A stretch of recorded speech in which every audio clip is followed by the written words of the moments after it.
Welcome back to Saturday Breakfast. I hope you've got your pen and paper ready because you might want to take some notes. In fact, the whole show today, we've been trying to get you ready for those New Year's resolutions. And, it's sometimes tricky. I think we set really lofty ones for ourselves. We say, well, I'm going to go into the new year. I'm not going to eat a scrap of unhealthy food. I'm going to exercise twice a day, every single day without fail. I'm going to pay off all my debt. I'm going to save. And quite frankly, that's overwhelming. If your boss gave you that task at work to overhaul someone's life in sort of one short period of time, you'd tell them they're dreaming.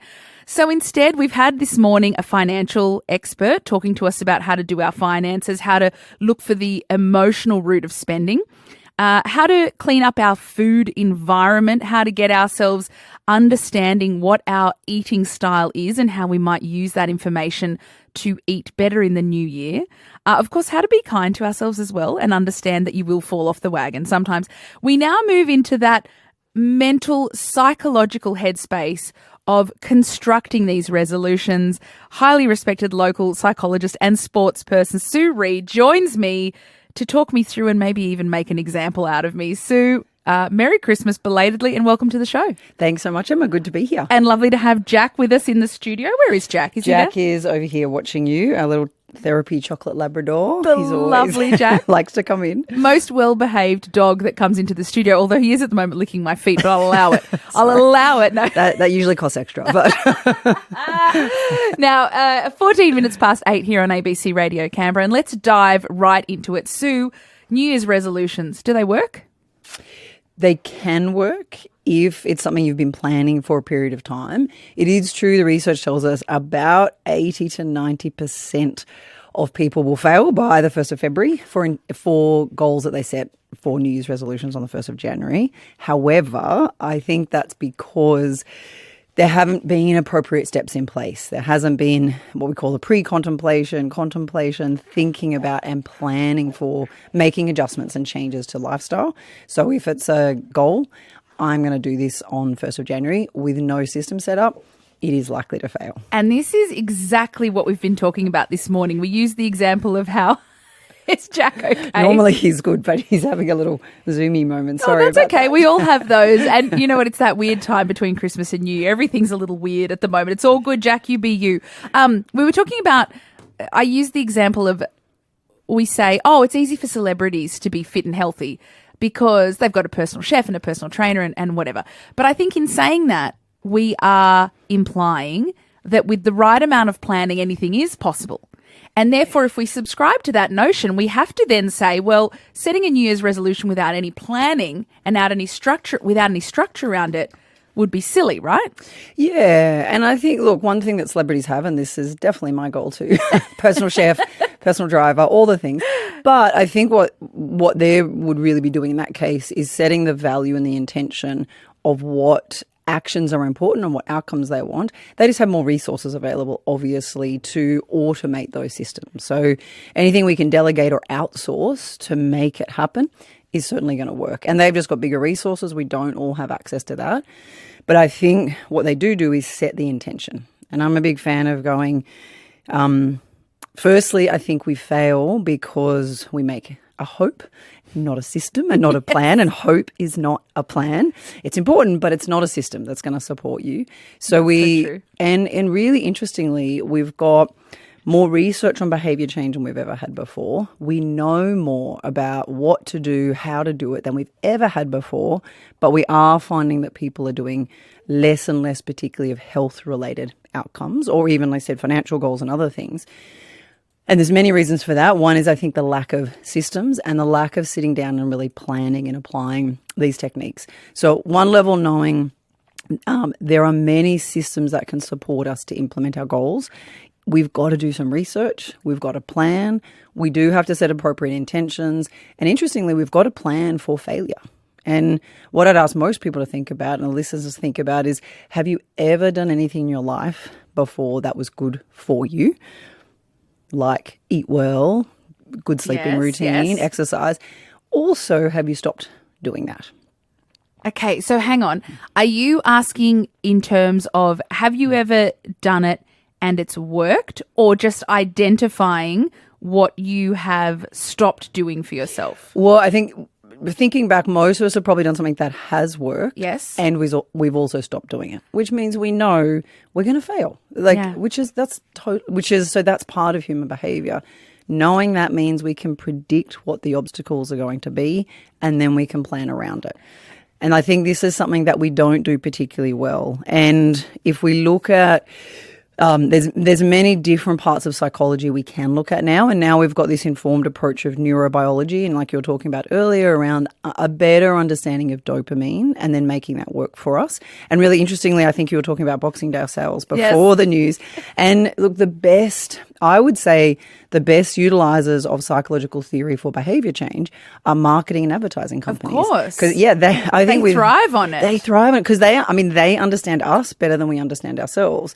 And it's something as simple as with Amazon, for example, when they shifted from 6 steps to make a purchase to 1 click, their sales went up by $300 million. Yes. And they use a very clear principle of behavior changes: make it easy, reduce friction, make it rewarding, make it satisfying. And so by applying that, they're better at taking our money. We can apply those same things to the behaviors that we want to integrate and we want to change. Like, as an example, my phone makes it really easy for me to save my payment details at every opportunity.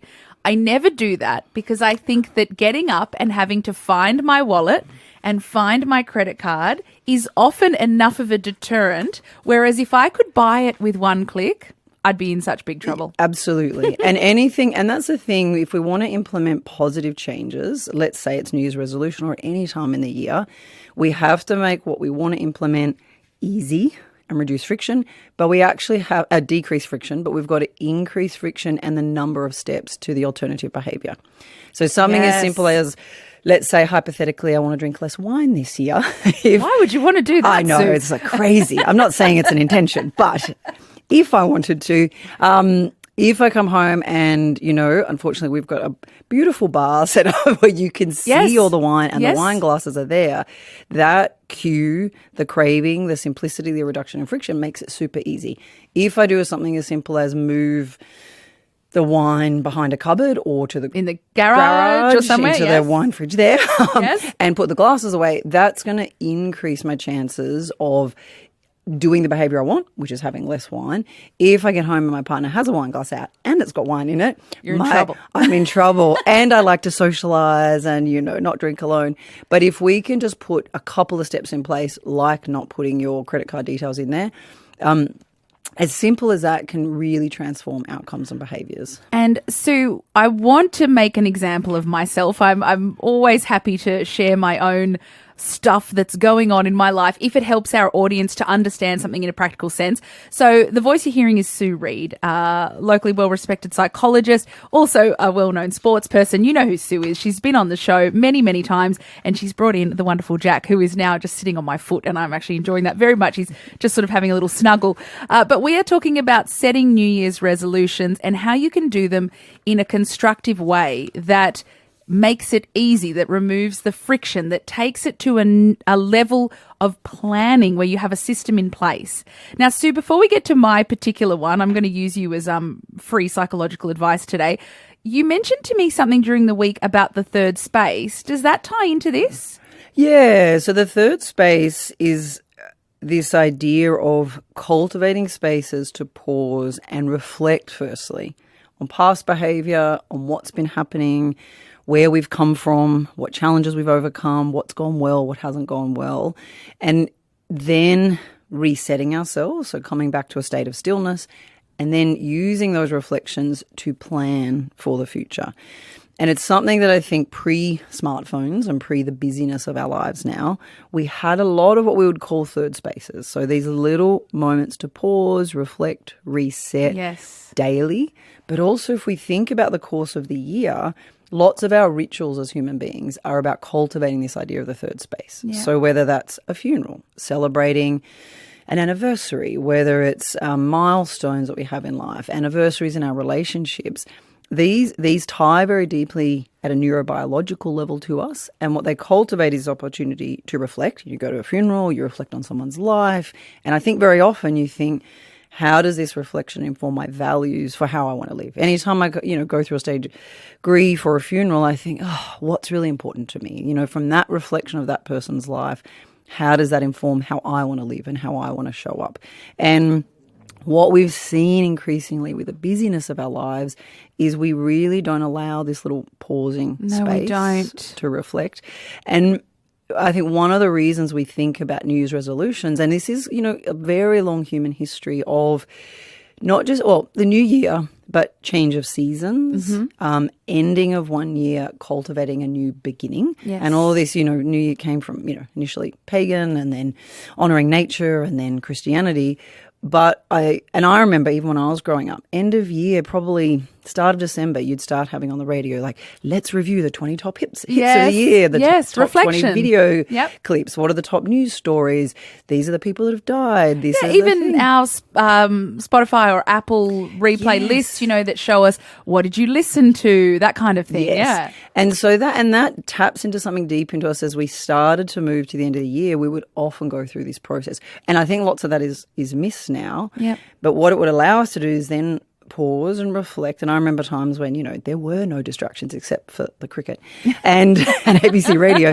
But then you'd start to think about, well, what do I want the year to look like? How is this reflection of this year going to inform going forward? Yeah. And this last month for me, working clinically with clients, with every client, we've done a review of the year. And some of the questions to really reflect on that can help set powerful intentions and goals for the future are going through what we call these third space questions. So it might be, what are 3 things that have gone well that you've really enjoyed this year? Yep. What are 3 challenges that you've experienced and you've had to overcome? What have you learnt from those challenges or from the experiences this year? Really importantly, based on this experience, what would you like to do differently or do better? And it's doing the work, isn't it, Sue? So we hear that a lot from psychologists and I would call them sort of quasi-psychologists that appear on the TV and whatnot. This idea of doing the work. Yeah, they need a new TV psychologist. Just putting it out there, Emma. Yes. Yeah, some of the ones we've had in the past. So the idea that you need to do the work, time and time again, I've heard people say things like, going into the new year, I'm going to be so good. Sue, I'm going to be so good. I'm going to throw out all the chocolates and throw out all the wine. And there's no structure to it. There's no thought to what you genuinely need in your life. Like if you wrote down the top 3 things you struggled with, yes, maybe what you eat and looking good in a dress might be part of it, but it might not even make your top 3. Your top 3 might be like, I didn't see my kids enough.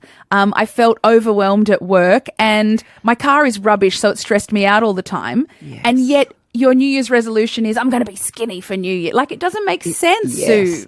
And this is where really with goal setting, we want to have a true alignment with values.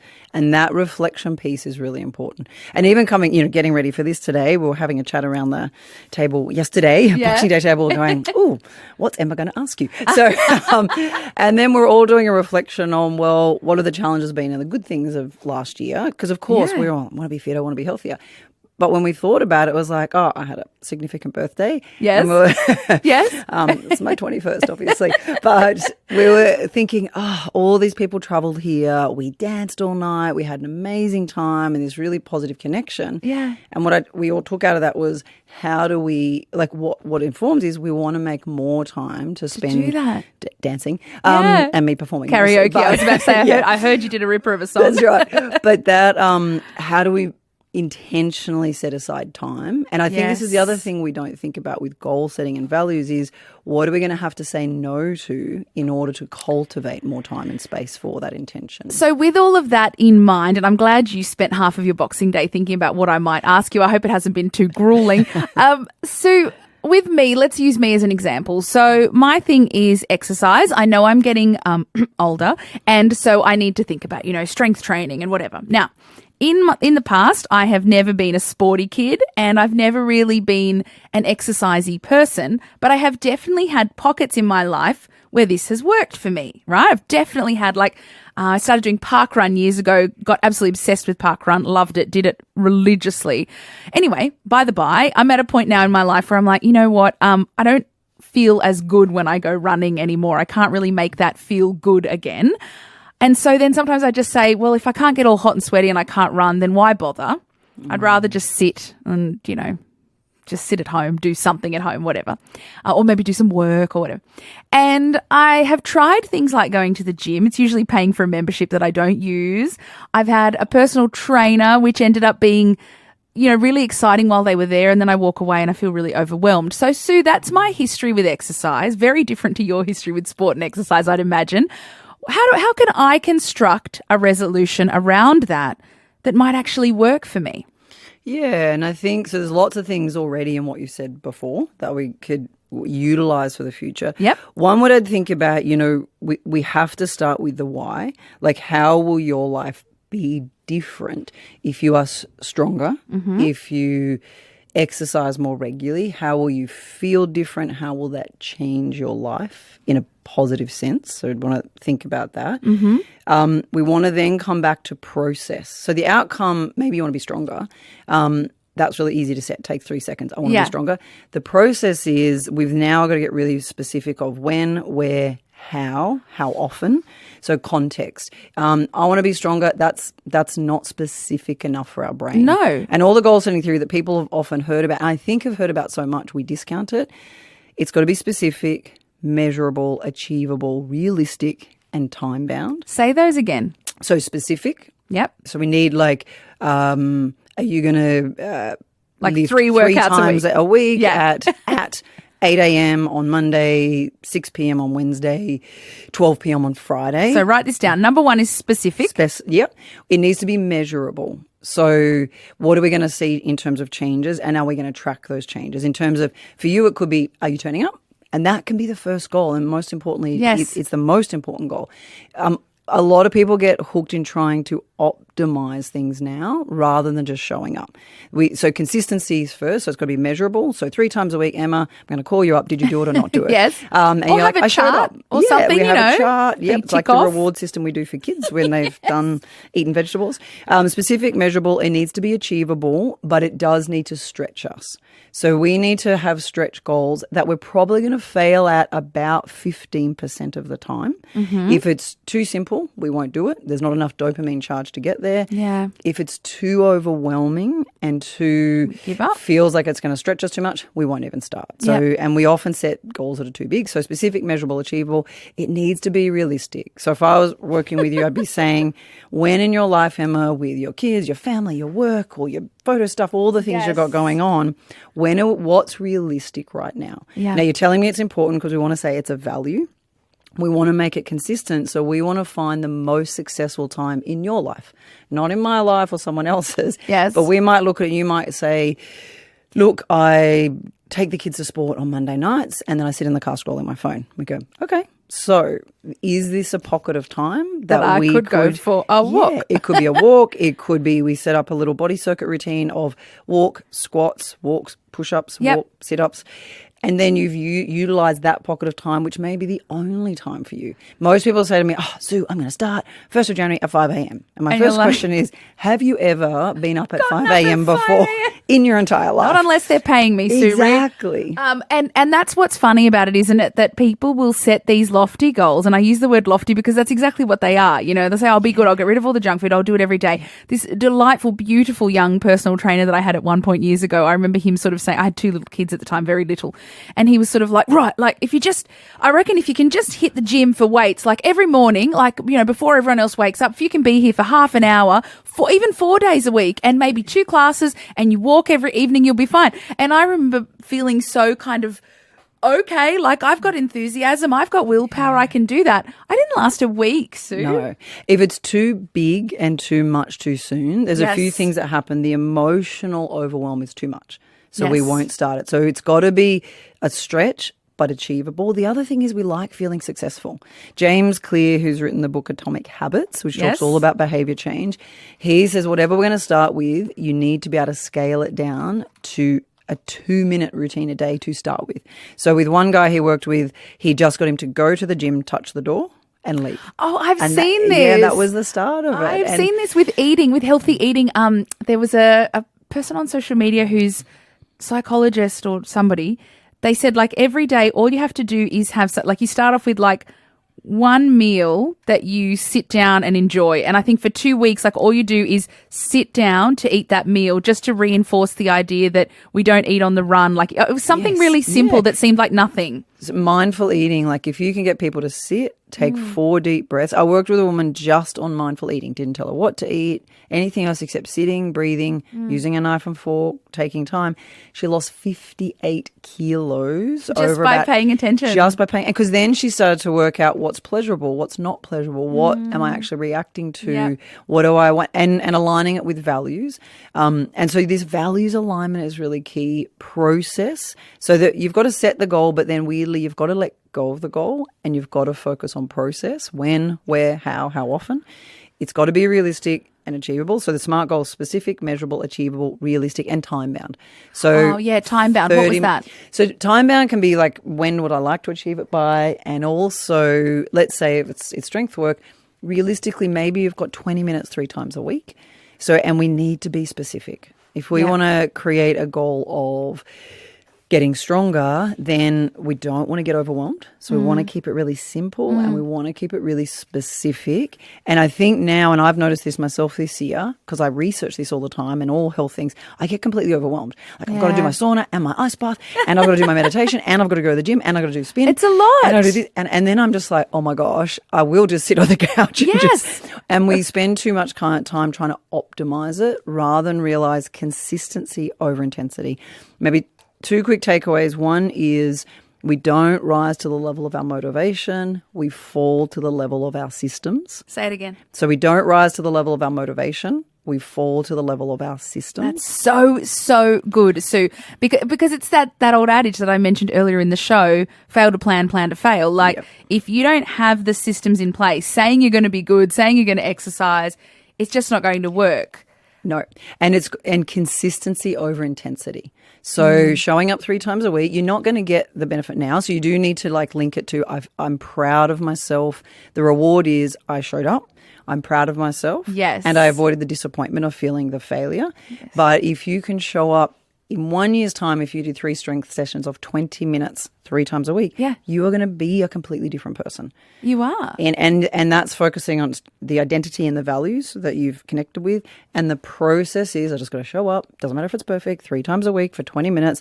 And then Emma's going to have guns for us to all look at next year. Welcome to the gun show. That's right. So this has been incredible. And I love those 5 key concepts. Can you just run through them? I want everyone to grab a pen and paper who's listening and write them down, because if you are going to make a New Year's resolution, Rod over here is great. He just says, I find wanting to make New Year's resolutions unusual. If a change is needed, I just take the plunge anytime. Look, Rod, you're amazing and that's fantastic. But for some of us, we need that marker. We need that third space, that reflection time.